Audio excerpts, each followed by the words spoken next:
എല്ലാവർക്കും ബോധി അക്കാദമിയിലേക്ക് സ്വാഗതം. നമ്മൾ ഇന്നിവിടെ പഠിക്കാൻ പോകുന്നത് 10ാം ക്ലാസ്സിലെ സംസ്കൃത പാഠഭാഗമാണ്. ആദ്യമായി ഓരോ പാഠഭാഗങ്ങളെയും ഏകകങ്ങളായിട്ടാണ് ഇവിടെ തിരിച്ചിട്ടുള്ളത്. ഓരോ ഏകകത്തിനും ഓരോ പേരും കൊടുത്തിട്ടുണ്ട്. ഒന്നാമത്തെ, അതായത് പ്രഥമ ഭാഗത്തെ ജീവനം എന്ന ഏകകമാണ് ഇവിടെ നമ്മൾ പഠിക്കാൻ പോകുന്നത്. അതിലെ പ്രഥമ പാഠഃ ആയുരാരോഗ്യ സൗഖ്യം. കുട്ടികളെ, നിങ്ങൾ ടെക്സ്റ്റ് ബുക്ക് എടുക്കുക. അതിലെ പ്രഥമ പാഠം ആയുരാരോഗ്യ സൗഖ്യം അത് എടുക്കുക. എല്ലാവരും എടുത്തൊന്ന് വിചാരിക്കുന്നു. നമുക്ക് തുടങ്ങാം. പ്രഥമഃ പാഠഃ ആയുരാരോഗ്യ സൗഖ്യം. ആയുരാരോഗ്യ സൗഖ്യം. ആയുഹു, ആയുഹു ആയുസ്സാണ്. ആരോഗ്യം ആരോഗ്യം, സൗഖ്യം സുഖം. ആയുസ്സും ആരോഗ്യവും സുഖമായിരിക്കുക, അതാണ് ഒന്നാമത്തെ പാഠഭാഗത്തിന്റെ അർത്ഥം. അതിലെ ഒരു ചിത്രം കൊടുത്തിട്ടുണ്ട്. ആ ചിത്രത്തിന് താഴെയായി ആമുഖം എന്ന് എഴുതിയിട്ടുണ്ട്. ആമുഖം എന്ന് വെച്ചാൽ ഇൻട്രഡക്ഷൻ ആണ്. അതില് നമുക്ക് എന്താണ് പറഞ്ഞിരിക്കുന്നത് നോക്കാം. യുഷ്മാഭിഹി സുഭാഷിതാനി മുക്തകാനി ച പഠിതാനികലു. നമ്മള് കഴിഞ്ഞ ക്ലാസ്സുകളിലൊക്കെ പഠിച്ചു വന്ന ക്ലാസ്സുകളിലൊക്കെ സുഭാഷിതങ്ങളും മുക്തങ്ങളെയും കുറിച്ച് നമ്മൾ പഠിച്ചിട്ടുണ്ട്.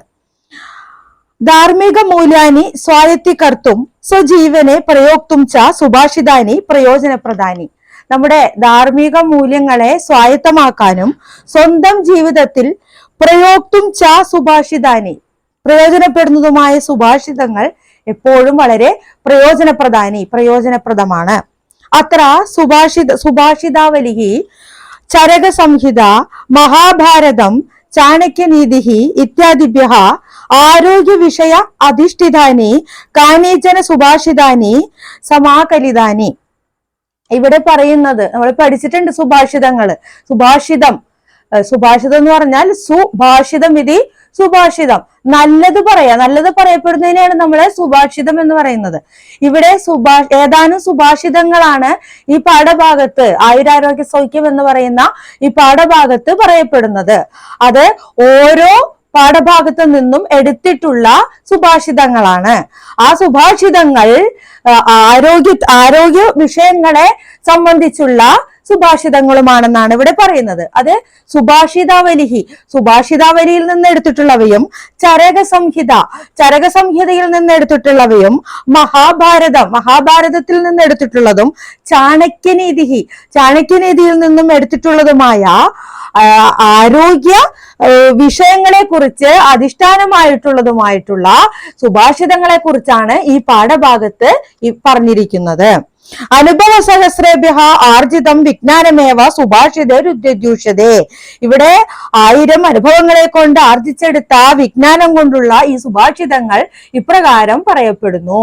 അതിലെ സുഭാഷിതങ്ങളിലെ എന്തൊക്കെയാണ് പറഞ്ഞിട്ടുള്ളത്? ഈ സുഭാഷിതാവലിയിൽ നിന്നും ചരകസംഹിതയിൽ നിന്നും ചാണക്യനീതിയിൽ നിന്നും മഹാഭാരതത്തിൽ നിന്നും എടുത്തിട്ടുള്ളതായ ഈ സുഭാഷിതങ്ങൾ എന്തൊക്കെയാണ് നമ്മൾക്ക് തരുന്ന വിജ്ഞാനം എന്ന് നമുക്ക് നോക്കാം.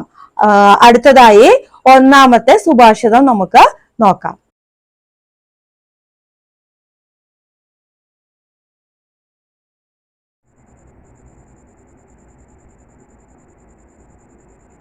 പരിശ്രമോ മിതാഹാരോ ഭൂഗതവശ്വിനീ സുതൗ താവനാദൃത്യ നൈവാഹം വൈദ്യമന്യം സമാശ്രയേ.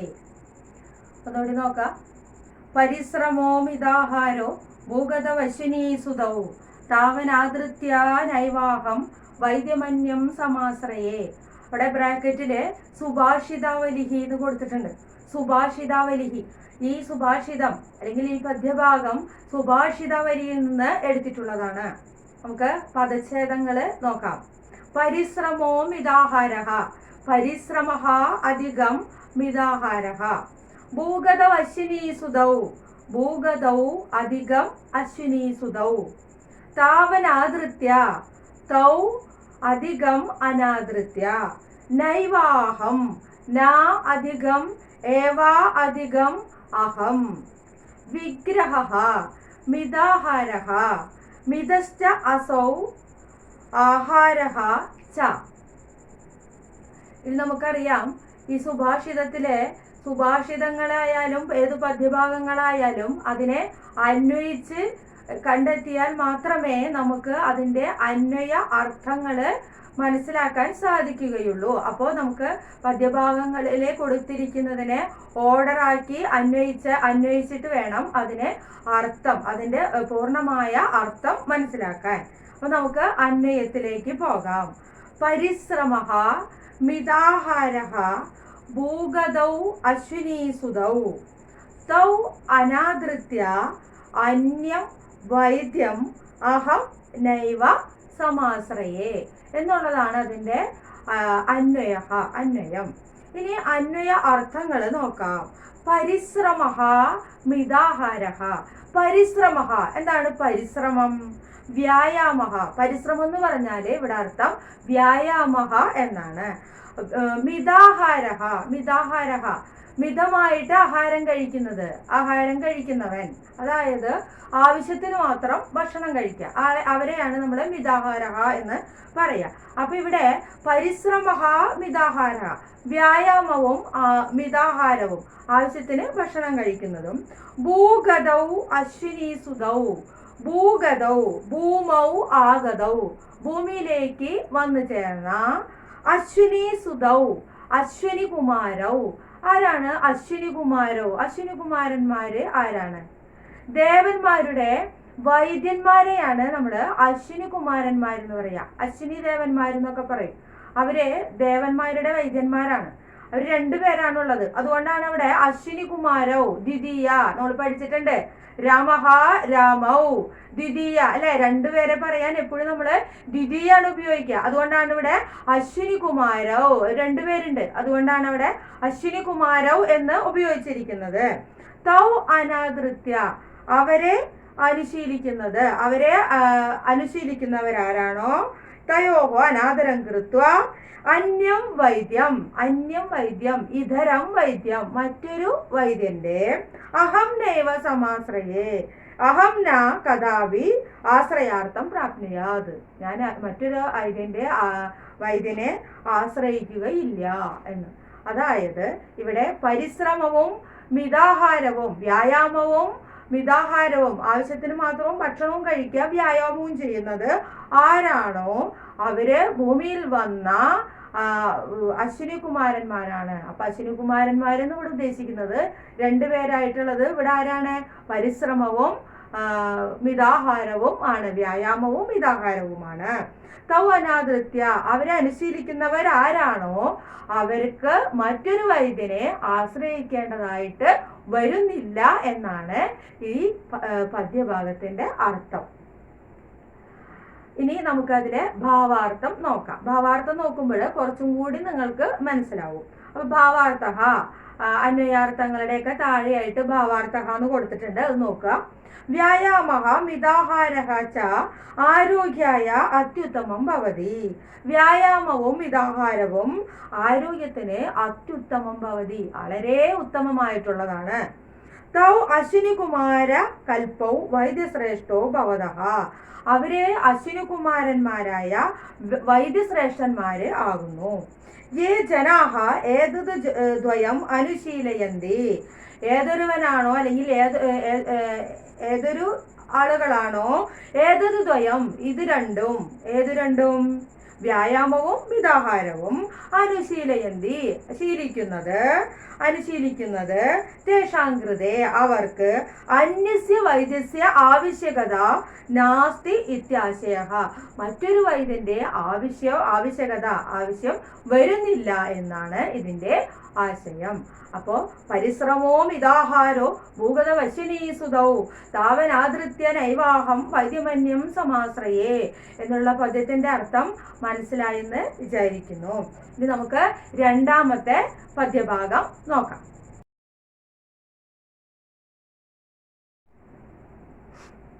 ശനൈരർത്ഥഃ ശനൈപന്ഥാഃ ശനൈപർവതമാരുഹേ ശനൈർവിദ്യാ ച ധർമ്മശ്ച വ്യായാമശ്ച ശനൈ.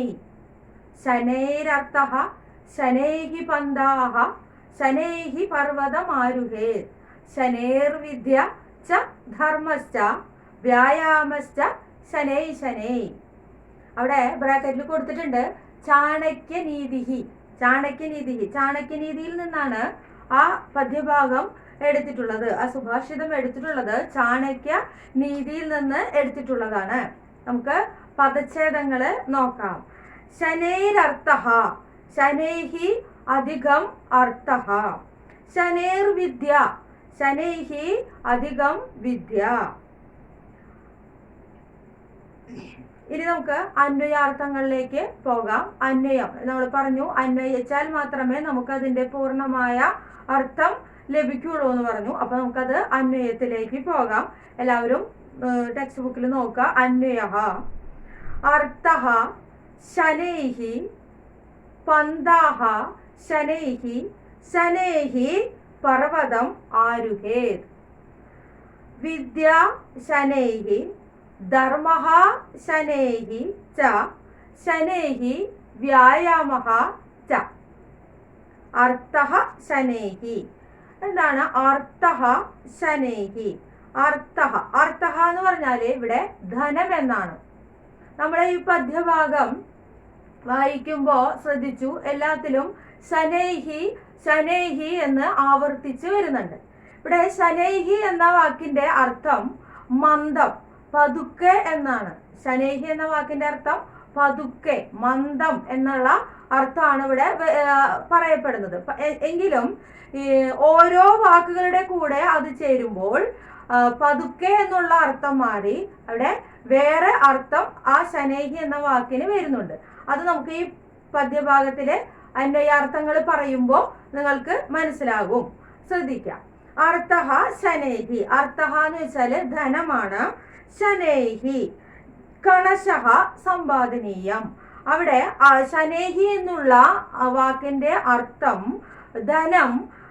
ശനൈഹി കണശഃ സമ്പാദനീയം, അളവോടുകൂടി സമ്പാദിക്കണം. ധനം എങ്ങനെ സമ്പാദിക്കേണ്ടത്? ശനൈഹി കണശഃ സമ്പാദനീയം, അളവോടുകൂടി സമ്പാദിക്കണം. പന്ഥാഃ ശനൈഹി. പന്ഥാഃ എന്നുള്ള വാക്ക് നമുക്ക് വളരെ പരിചയമാണ് അല്ലെ? പഥികഃ പഠിച്ചിട്ടുണ്ട്. പഥികഃ എന്നുള്ള വാക്ക്, പഥികഃ ആരാണ്? വഴിയാത്രക്കാരൻ. പന്ഥാഃ എന്ന് പറഞ്ഞാല് മാർഗഃ, വഴിയാണ്. പന്ഥാഃ മാർഗഃ. ശനൈഹി മന്ദം ഗന്തവ്യഃ. മാർഗം, വഴിയിലൂടെ എങ്ങനെ നടക്കണം? മന്ദം ഗന്തവ്യഃ, പതുക്കെ നടക്കണമെന്നല്ല ഇവിടെ അർത്ഥാവുന്നത്. എന്താണ്? ശ്രദ്ധയോടുകൂടി. അവിടെ ശനൈഹിയുടെ അർത്ഥം എന്താണ്? ശ്രദ്ധയോടുകൂടി നടക്കണം. വഴിയിലൂടെ ശ്രദ്ധയോടുകൂടി നടക്കണം. ശനൈഹി പർവതം ആരുഹേത്. ശനൈഹി പർവതം, പർവതഃ അവധാനതയ ആരോഹണീയഃ. ആരുഹേത് കയറുക അല്ലെ? അത് എങ്ങനെ കയറണം? അവധാനതയ ആരുഹേത്. ശനൈഹി, ഇവിടെ ശനൈഹിക്ക് എന്താണ് അർത്ഥം? പതുക്കെ, സാവധാനം അല്ലെ? അപ്പോ പർവ്വതം കയറേണ്ടത് വളരെ സാവധാനത്തോടെ ആയിരിക്കണം. വിദ്യ ശനൈഹി.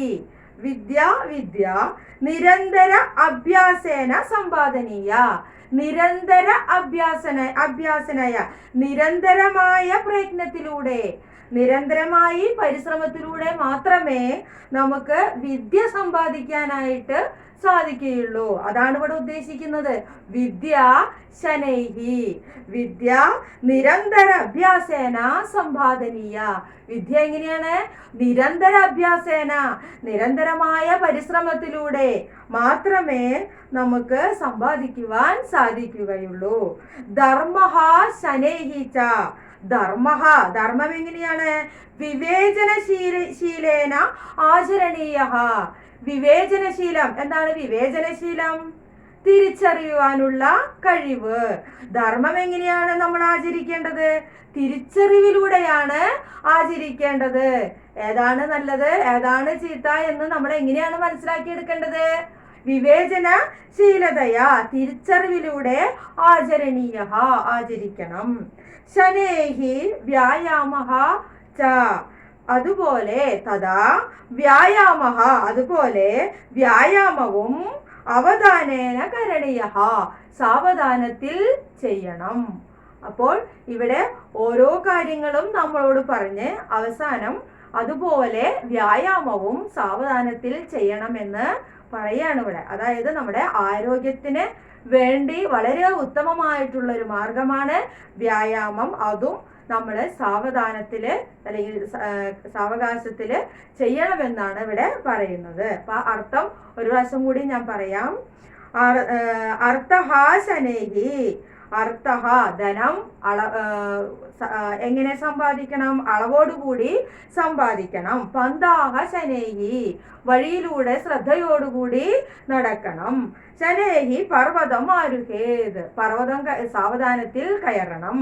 വിദ്യാശനൈഹി, നിരന്തരമായ പരിശ്രമത്തിലൂടെ മാത്രമേ നമുക്ക് വിദ്യ സമ്പാദിക്കാൻ സാധിക്കുകയുള്ളൂ. ധർമ്മഃ ശനൈഹി ച, തിരിച്ചറിവിലൂടെയാണ് ധർമ്മം ആചരിക്കേണ്ടത്.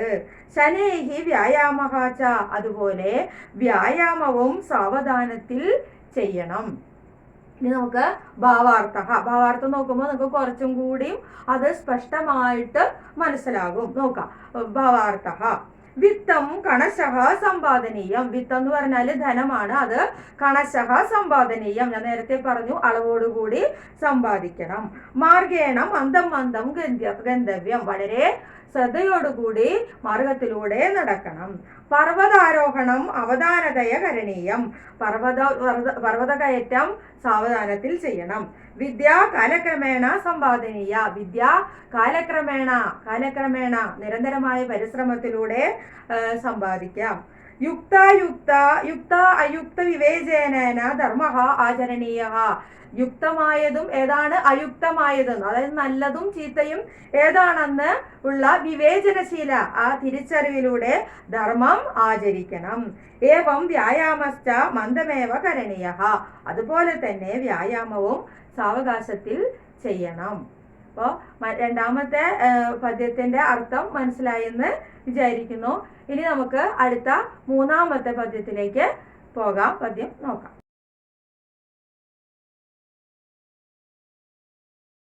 മൂന്നാമത്തെ ശ്ലോകം. ഈർഷ ഭയക്രോധ സമന്വിതേന ലുബ്ധേന രുഗ്ധൈന നിപീഡിതേന വിദ്വേഷയുക്തേന ച സേവ്യമാനം അന്നം ന സമ്യക് പരിപാകമേതി. മൂന്നാമത്തെ ശ്ലോകം വായിക്കാനൊക്കെ കുറച്ച് ബുദ്ധിമുട്ടുണ്ട്. അപ്പോ ടീച്ചർ വായിച്ചു തരുമ്പോ ഓരോ വാക്കുകളും ശ്രദ്ധിച്ച് വായിക്കുക കേട്ടോ. ഒപ്പം ഈർഷ ഭയക്രോധ സമന്വിതേന ലുബ്ധേന രുഗ്ധൈന നിപീഡിതേന വിദ്വേഷയുക്തേന ച സേവ്യമാനം അന്നം ന സമ്യക് പരിപാകമേതി.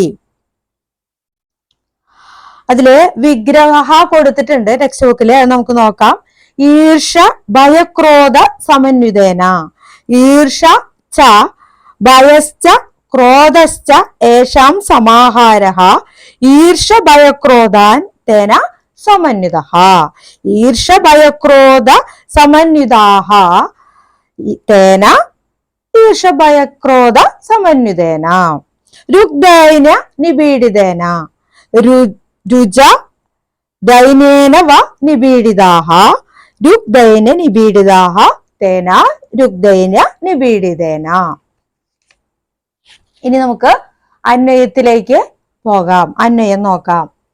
ഈർഷ ഭയക്രോധ സമന്വിതേന, അത് ഒറ്റ പദാണ്. പദത്തിനെ മുറിക്കുന്നില്ല, നമ്മള് ഛേദിക്കുന്നില്ല, പദച്ഛേദം നടത്തുന്നില്ല. അപ്പൊ അവിടെ ഈർഷ ഭയക്രോധ സമന്വിതേന ലുബ്ധേന രുഗ്ധൈന നിപീഡിതേന വിദ്വേഷ യുക്തേന ച സേവ്യമാനം അന്നം സമ്യക് ന പരിപാകമേതി. ഇതാണ് നമ്മുടെ അന്വയം.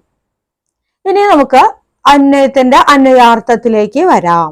ഈർഷ ഭയക്രോധ സമന്വിതേന, ഈർഷയും ഭയവും ക്രോധവും സമന്വിതേന കൂടിച്ചേർന്ന ഈർഷ ഭയക്രോധ സമന്വിതേന, ഈർഷയും ഭയവും ക്രോധവും കൂടിച്ചേർന്ന ലുബ്ധേന ലോലുപേന. എന്താണ് ലോലുപം? ലോലുപം എന്ന് പറഞ്ഞാല് പിശുക്ക്, പിശുക്കിനെയാണ് ലുബ്ധേന എന്ന് പറയാം. രുഗ്ധൈന നിപീഡിതേന രോഗ ദുഃഖാദിഭിഹി ദുഃഖിതേന, ദുഃഖാദിവിഹി രോഗദുഃഖങ്ങളെ കൊണ്ട് ദുഃഖിതയായിട്ടിരിക്കുന്നവര്. വിദ്വേഷയുക്തേന വിദ്വേഷം എന്താണ് വിദ്വേഷം? വെറുപ്പ് വിദ്വേഷയുക്തേന വെറുപ്പ് കലർന്നതും യുക്തേന ച വൈരയുക്തേന ച എന്നർത്ഥം. സേവ്യമാനം ഭുജ്യമാനം ഭക്ഷിക്കുക എന്നൊക്കെ അർത്ഥം. അന്നം സമ്യക് ആഹാരഹ യുക്തരൂപേണ നല്ല രൂപത്തിലുള്ള ആഹാരം. ന പരിപാകമേതി ന പരിപക്വതാം യാതി ദഹിക്കുകയില്ല. പരിപാകം എന്ന് പറഞ്ഞാല് ദഹിക്കുക, ന പരിപാകമേതി എന്ന് പറഞ്ഞാല് ദഹിക്കുകയില്ല. അപ്പൊ എന്താണ് അതിന്റെ അർത്ഥം എന്ന് നമുക്ക് നോക്കാം. ഈർഷ ഭയക്രോധ സമന്വിതേന പരിത്കർഷ സഹിഷ്ണുത ഭീതിഹി അമർഷക ച ഇത്യേതേക യുക്തേന. ഈർഷയും അതുപോലെ തന്നെ ഭയവും ക്രോധവും സമന്വിതേന കൂടിച്ചേർന്നുകൊണ്ട് ഇത് മൂന്നും കൂടിക്കലർത്തി കലർത്തിയതും ലുപ്തേന പിശുക്കുകൊണ്ടും രുക്തൈന നിപീഡിതേന ദുഃഖം മുതലായവ കൊണ്ട് ദുഃഖമുള്ളവരും വിദ്വേഷയുക്തേന വെറുപ്പ് കലർന്നവരും സേവ്യമാനം അന്നം സമ്യക് ന പരിഭാഗമേതി അങ്ങനെ കൊടുക്കുന്നതായ ആഹാരം നല്ല രൂപത്തിലുള്ള ആഹാരമാണെങ്കിലും അങ്ങനെ ഇപ്പൊ ഈ പറഞ്ഞ കാര്യങ്ങൾ ഈർഷഭയക്രോധവും കൂടിക്കലർന്നതും പിശുക്കുകൊണ്ടും രോഗങ്ങളെ കൊണ്ടും വെറുപ്പ് കൊണ്ടും ഭക്ഷിക്കാനായിട്ട് കൊടുക്കുന്നതായ എത്ര നല്ല ആഹാരമായാലും അത് നാ പരിഭാഗമേതി അതിന് ദഹനം സംഭവിക്കുകയില്ല, അത് ദഹിക്കുകയില്ല എന്നാണ് പറയുന്നത്. അപ്പൊ നമ്മളൊരാൾക്ക് ഭക്ഷണം കൊടുക്കുമ്പോൾ നമ്മളെപ്പോഴും നല്ല രീതിയിൽ നല്ല സന്തോഷത്തോടു കൂടി നല്ല മനസ്സോടുകൂടി തന്നെ ഒരാൾക്ക് ഭക്ഷണം കൊടുക്കണം. അല്ലാതെ മനസ്സിലെ വെറുപ്പും പിശുക്കും അസുഖങ്ങളെ കൊണ്ടും ദുഃഖിച്ചുകൊണ്ടും അതുപോലെ തന്നെ ഈർഷ്യ ഭയം ക്രോധം ഇതൊന്നും മനസ്സിൽ കലരാതെ നല്ല സന്തോഷത്തോടു കൂടി നല്ല മനസ്സോടുകൂടിയാണ് ഒരാൾക്ക് നമ്മളെ ആഹാരം കൊടുക്കേണ്ടത്. അത് എത്ര നല്ല ആഹാരമായാലും ഇങ്ങനെയുള്ള വെറുപ്പ് ഇതൊക്കെ കൈവച്ച് കൊടുത്തു കഴിഞ്ഞാല് ആഹാരം ദഹിക്കുകയില്ല എന്നാണ് പറയുന്നത്. അപ്പൊ എപ്പോഴും നമ്മൾ നല്ല മനസ്സോടു കൂടിയാണ് ഒരാൾക്ക് ആഹാരം കൊടുക്കേണ്ടത്. മനസ്സിലായെന്ന് വിചാരിക്കുന്നു അർത്ഥം. ഇനി നമുക്ക് ഭാവാർത്ഥം വായിക്കാം, അപ്പൊ കുറച്ചും കൂടെ മനസ്സിലാവും. അശാന്തേഹി ഭീതിയുക്തേഹി അമർഷയുക്തേഹി ലോലുബേഹി രോഗഗ്രസ്തേഹി ദീനേഹി വൈര്യചിന്തായുക്തേഹി ച തദ് അവസ്ഥായാം സേവ്യമാനമന്നം സമ്യക് ദത്തം ന ഭവതി. നേരത്തെ പറഞ്ഞ പോലെ തന്നെ ഈർഷ ഭീതിയുക്തം ഭയം, അമർഷം യുക്തം ക്രോധം, ലോലുബേഹി പിശുക്ക്, രോഗഗ്രസ്തം രോഗം മുതലായ, ദീനഹി അതുകൊണ്ട് ദുഃഖം കൊണ്ട് ഇരിക്കുന്നവരും, വൈരചിന്തായുക്തേഹി വെറുപ്പ് കൂടി കലർന്നവരും, ച തത് അവസ്ഥായം സേവ്യമാനം അങ്ങനെ അവസ്ഥയിൽ കൊടുക്കുന്ന അന്നം സമ്യക് ദത്തം നഭവതി അങ്ങനെ ഒരിക്കലും ആഹാരം ആർക്കും കൊടുക്കരുത്. ഭോജനാവസരെ ഈർഷാദി ഭാവാനം വികായ ഈർഷ മുതലായ അവസ്ഥകള് ഈർഷ മുതലായ കാര്യങ്ങളെല്ലാം ഉപേക്ഷിച്ചിട്ട് സ്വസ്ഥഃ ഇതി കോർത്തഃ സ്വസ്ഥഃ ഇതി ആരോഗ്യഃ ഇതി സമാനപദം സ്വസ്ഥഃ ഭവേത് ഇത്യ ആശയഃ. അപ്പോ ഈർഷ മുതലായവ ഉപേക്ഷിച്ചിട്ട് ആരോഗ്യം ഉണ്ടാകാനായിട്ട് നമ്മള് നല്ല രീതിയിലാണ് ഒരാൾക്ക് ഭക്ഷണം കൊടുക്കേണ്ടത് എന്നാണ് ഇവിടെ ആശയത്തില് പറയുന്നത്. അടുത്തത് അവിടെ ഏതി എന്നുള്ള ഒരു വാക്ക് വരുന്നുണ്ട് അവിടെ. ന പരിപാകമേതി ഏതി എന്നുള്ളത് ഏത് ലകാരമാണെന്നാണ് അവിടെ പരീക്ഷയ്ക്ക് ചോദിക്കും. ഏതി ഇത്യസ്യ ലകാരഃ കിം ഏതിയുടെ ലകാരം ഏതാണ് അല്ലെ? ലകാര രൂപങ്ങൾ നമുക്കറിയാം അല്ലെ? ലട്ട്, ലങ്, ലോട്ട് ഇതൊക്കെ നമ്മൾ പഠിച്ചിട്ടുണ്ട്. അപ്പൊ നമ്മളോട് ചോദിക്കുകയാണ് ഏതി ഇതി ഇത്യസ്യ ലകാരഃ കിം ഏത് ലകാരമാണ്? ലട്ട് ലകാരമാണ്. ലട്ട് ലകാരമാണ്. അപ്പൊ ഇത്രയൊക്കെയാണ് നമുക്ക് ഈ പാഠഭാഗത്ത് ഉള്ളത്. അപ്പൊ നമുക്കിനി അടുത്തതായിട്ട് 4ാമത്തെ പദ്യഭാഗം നോക്കാം.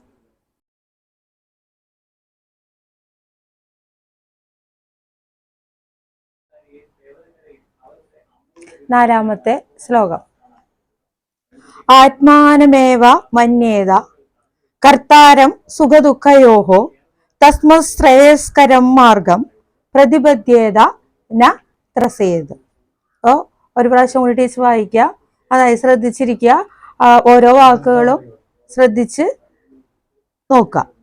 ആത്മാനമേവ മന്യേത കർത്താരം സുഖദുഃഖയോഹോ തസ്മാത് ശ്രേയസ്കരം മാർഗം പ്രതിപദ്യേത ന ത്രസേത്.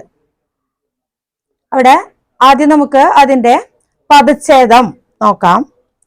തസ്മത് ശ്രേയസ്കരം, തസ്മാത് അധികം ശ്രേയസ്കരം, വിഗ്രഹ സുഖ ദുഃഖയോഹോ, സുഖം ച ദുഃഖം ച സുഖദുഃഖം തയോഹോ സുഖദുഃഖയോഹോ.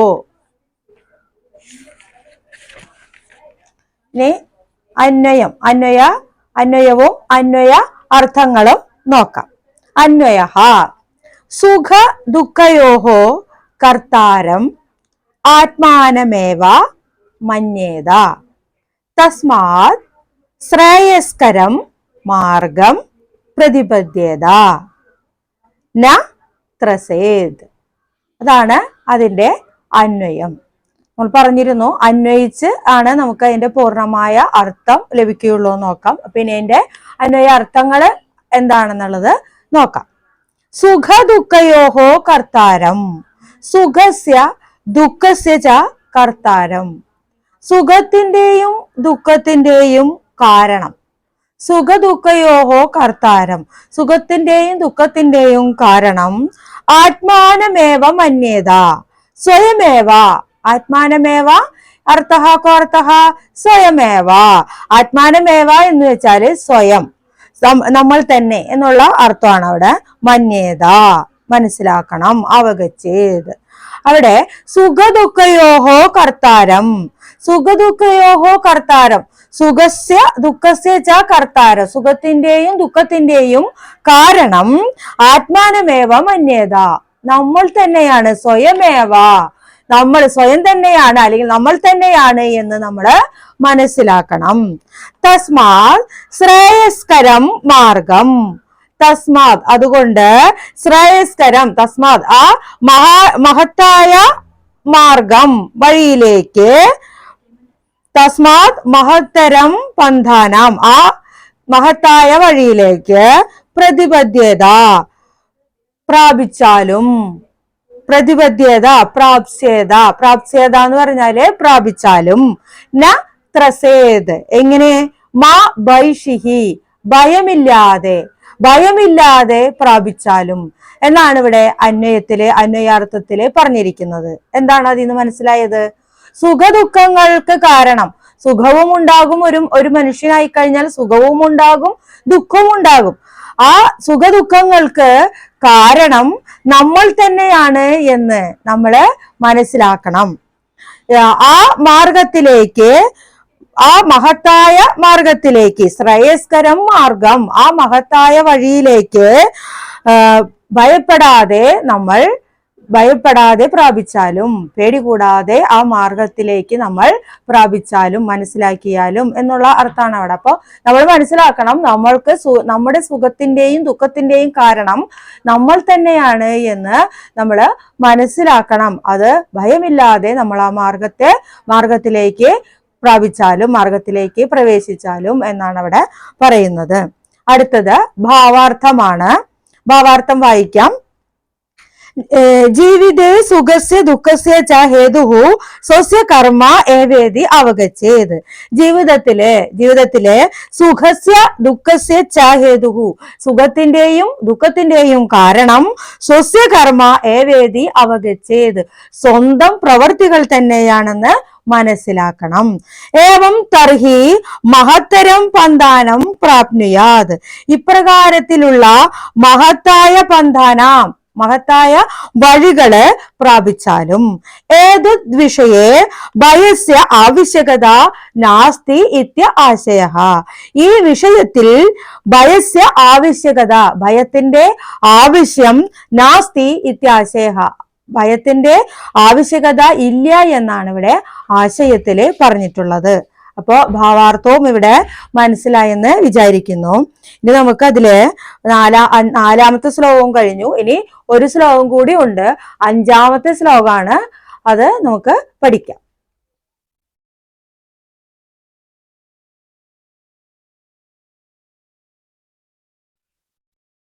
അഞ്ചാമത്തെ ശ്ലോകമാണ് നമ്മൾ നോക്കുന്നത്. 5-ാമത്തെ ശ്ലോകം ഞാൻ വായിക്കാം. ധന്യാനം ഉത്തമം ദാക്ഷ്യം, ധനാനാം ഉത്തമം ശ്രുതം, ലാഭാനാം ശ്രേഷ്ഠം ആരോഗ്യം, സുഖാനാം തുഷ്ടിരുത്തമ. ഒരു പ്രാവശ്യം കൂടി വായിക്കാം. ധന്യാനം ഉത്തമം ദാക്ഷ്യം, ധനാനാം ഉത്തമം ശ്രുതം, ലാഭാനാം ശ്രേഷ്ഠം ആരോഗ്യം, സുഖാനാം തുഷ്ടിരുത്തമ. അത് മഹാഭാരതം എന്ന് അവിടെ ബ്രാക്കറ്റിൽ എഴുതിയിട്ടുണ്ട്. മഹാഭാരതത്തിൽ നിന്നാണ് അത് എടുത്തിട്ടുള്ളത്.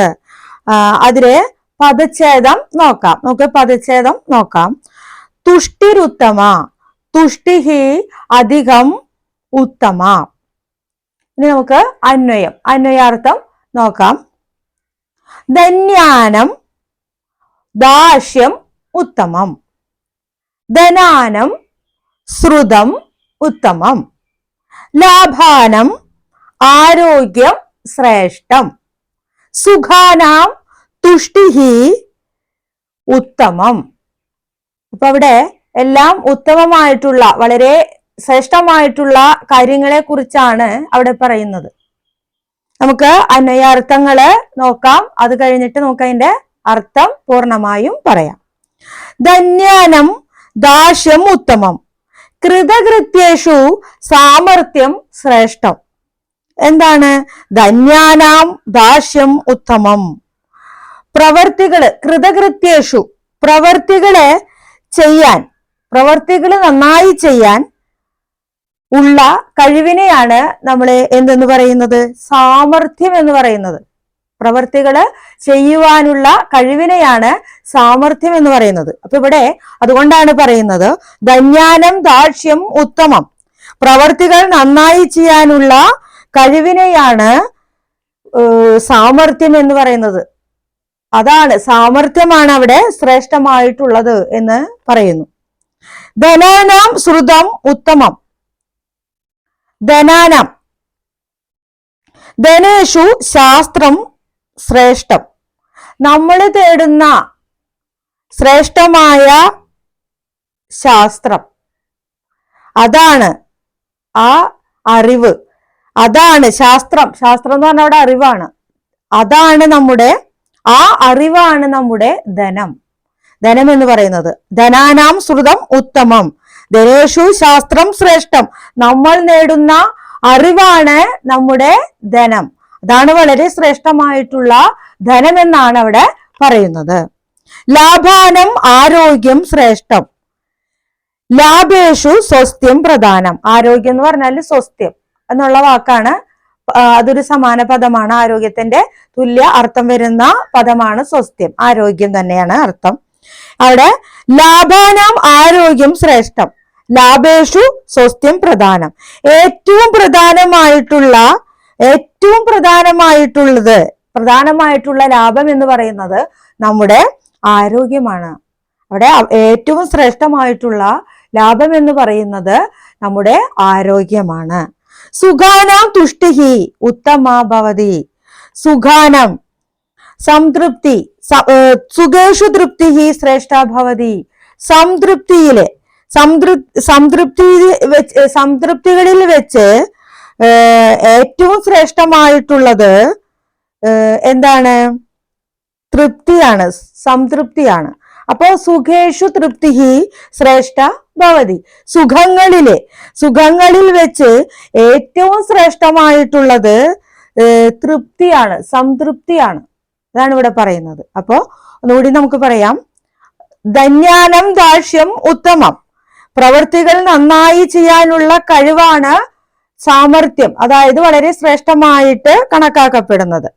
ധനാനം ശ്രുതം ഉത്തമം, നമ്മൾ തേടുന്ന അറിവാണ് ശ്രേഷ്ഠമായ ധനം എന്ന് പറയുന്നത്.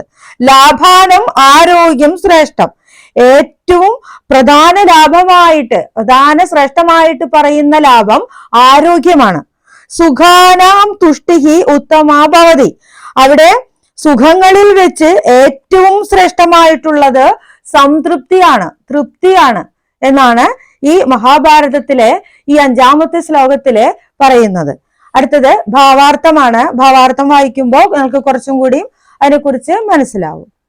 ഭാവാർത്ഥ കൃതകൃത്യേഷു സാമർത്ഥ്യം. പ്രവർത്തികൾ ചെയ്യുന്ന കഴിവാണ് സാമർത്ഥ്യം. ധനേഷു ശാസ്ത്രജ്ഞാന സമ്പാദനം.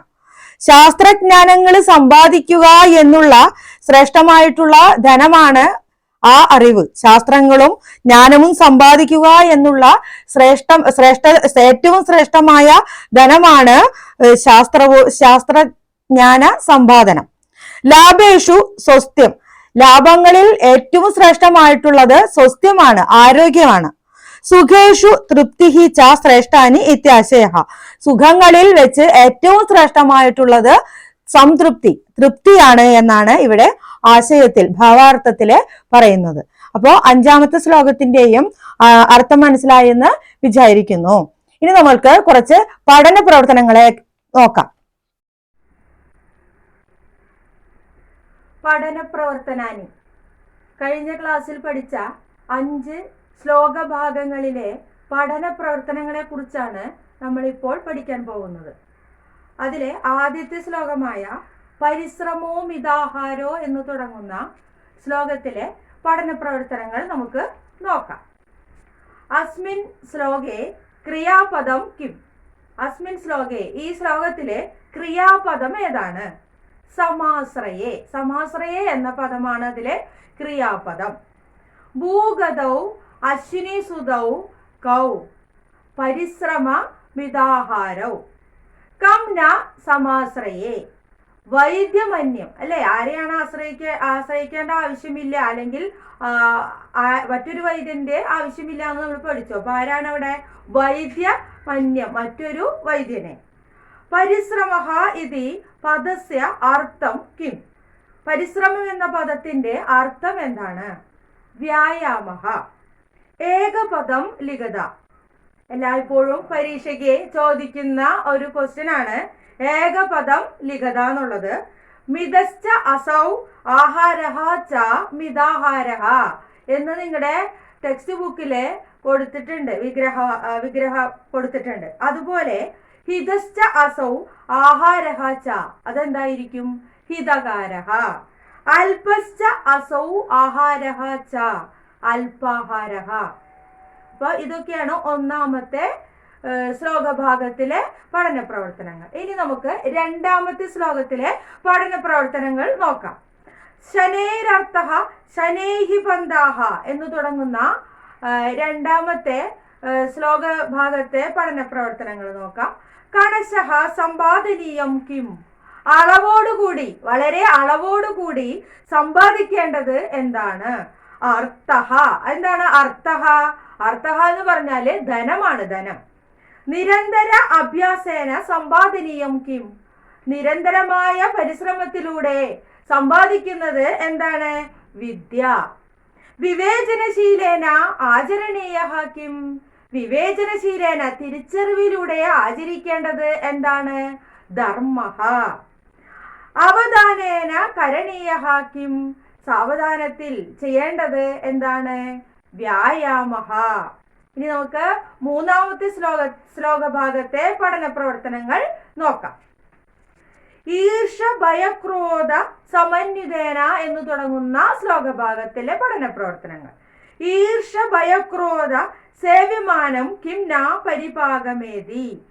ഈർഷ കൊണ്ടും ഭയം കൊണ്ടും ക്രോധം കൊണ്ടും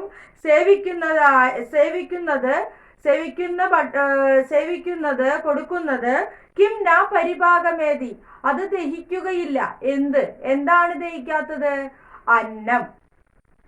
ഏതി ഇത്യത്ര ലകാരഃ കഹ. ആ ശ്ലോകത്തിലെ പരിപാകമേതി എന്ന് അവസാനം വരുന്ന ഒരു പദമുണ്ട്. പരിപാകഃ പ്ലസ് ഏതി എന്നാണ് അതിന്റെ പദച്ഛേദം. അതിലെ ഏതി ഇത്യത്ര ലകാരഃ കഹ. ഏതി എന്ന വാക്കിന്റെ ലകാരം എന്താണ്? ലട്ടാണ്. ലട്ട് ലകാരമാണ് ഏതിയുടെ ലകാരം. കീദൃശേന സേവ്യമാനഃ ആഹാരഃ ആരോഗ്യായ ഭവതി. എങ്ങനെ സേവിക്കുന്നതായ ആഹാരമാണ് നമ്മുടെ ആരോഗ്യത്തിന് നല്ലത്? എങ്ങനെ കൊടുക്കുന്ന ആഹാരമാണ്?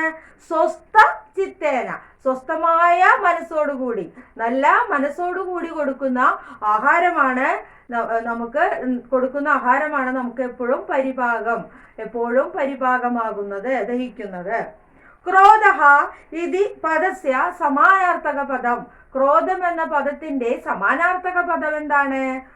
അമർഷഃ കോപഃ. അമർഷഃ എന്നും അഥവാ കോപഃ എന്നും ആണ്. ഇനി നാലാമത്തെ ആത്മാനമേവ മന്യത എന്ന് തുടങ്ങുന്ന ശ്ലോകത്തിലെ പഠന പ്രവർത്തനങ്ങൾ നോക്കാം. അസ്മിൻ ശ്ലോകെ ക്രിയാപദം കിം. ഈ ശ്ലോകത്തിലെ ക്രിയാപദം എന്താണ്? ത്രസേത് എന്നാണ് അതിലെ ക്രിയാപദം. അവസാനത്തെ ഒരു പദമാണ് ത്രസേത്. സുഖദുഃഖയോഹോ കർത്ത കഹ. സുഖദുഃഖങ്ങൾക്ക് കാരണം ആരാണ്? ആത്മാ. ഞാൻ പറഞ്ഞു തന്നിരുന്നു, ആത്മാ എന്ന് പറഞ്ഞാൽ സ്വയമേവ അല്ലെ. അപ്പൊ അവിടെ സുഖദുഃഖാഹ കർത്താക്കഹ ആത്മാ. കീദൃശം മാർഗം പ്രതിപദ്ധ്യത. എത്തരത്തിലുള്ള മാർഗമാണ് പ്രാപിക്കേണ്ടത്? ശ്രേയസ്കരം മാർഗം. തസ്മത് ശ്രേയസ്കരം ഇത്യസ്യ പദച്ഛേദഃ ലിഖത. അവിടെ തസ്മാ ശ്രേയസ്കരം എന്ന പദത്തിന്റെ പദച്ഛേദം എഴുതാൻ. തസ്മാത് അധികം ശ്രേയസ്കരം. ഇനി അഞ്ചാമത്തെ ശ്ലോകം ധന്യാനാം ഉത്തമം ദാക്ഷ്യം. അതിലെ കുറച്ച് പഠന പ്രവർത്തനങ്ങൾ നോക്കാം. ധന്യാനം ഉത്തമം കിം. ധന്യാനാം ഉത്തമം എന്താണ്? ദാക്ഷ്യം. കേശാം ഉത്തമം ശ്രുതം ധനാനാം. ലാഭാനാം ശ്രേഷ്ഠം കിം. ഏറ്റവും ശ്രേഷ്ഠമായ ലാഭം എന്താണ്? ആരോഗ്യമാണ് അല്ലെ, ആരോഗ്യം. തുഷ്ടിഹി കേശാം ഉത്തമം. തൃപ്തി, എന്തിലാണ് തൃപ്തി ഉണ്ടാകേണ്ടത്? ഉത്തമമായിട്ടുള്ള തൃപ്തി എന്തിലാണ് ഉണ്ടാകുന്നത്? സുഖാനാം, സുഖത്തിലാണ്. ആരോഗ്യം ഇത്യത്ര സമാനാർത്ഥക പദം കിം. ആരോഗ്യം എന്ന വാക്കിന്റെ സമാനാർത്ഥകം, തുല്യ അർത്ഥം വരുന്ന പദം ഏതാണ്? സ്വസ്ഥ്യം. അപ്പൊ ആരോഗ്യം എന്ന പദത്തിന്റെ സമാനാർത്ഥക പദം സ്വസ്ഥ്യം എന്നാണ്. മനസ്സിലായി? അപ്പോ നമ്മുടെ ഈ പാഠഭാഗം ഇവിടെ അവസാനിക്കുകയാണ്. ഇനി അടുത്ത രണ്ടാമത്തെ ദ്വിതീയ പാഠഃ എന്ന ഈ പാഠാണ് ഇനി അടുത്തതുള്ളത്. അപ്പോ ഈ ഒന്നാമത്തെ പാഠഭാഗം എല്ലാവരും അതിലെ ശ്ലോകങ്ങളും അന്വയങ്ങളും അന്വയാർത്ഥങ്ങളും പദച്ഛേദങ്ങളും ഇപ്പൊ തന്ന പഠന പ്രവർത്തനങ്ങളും എല്ലാം തന്നെ നന്നായി പഠിക്കുക. ഇനി അടുത്ത ദ്വിതീയ പാഠവുമായിട്ട് അടുത്ത വീഡിയോയിൽ കാണാം. ബൈ.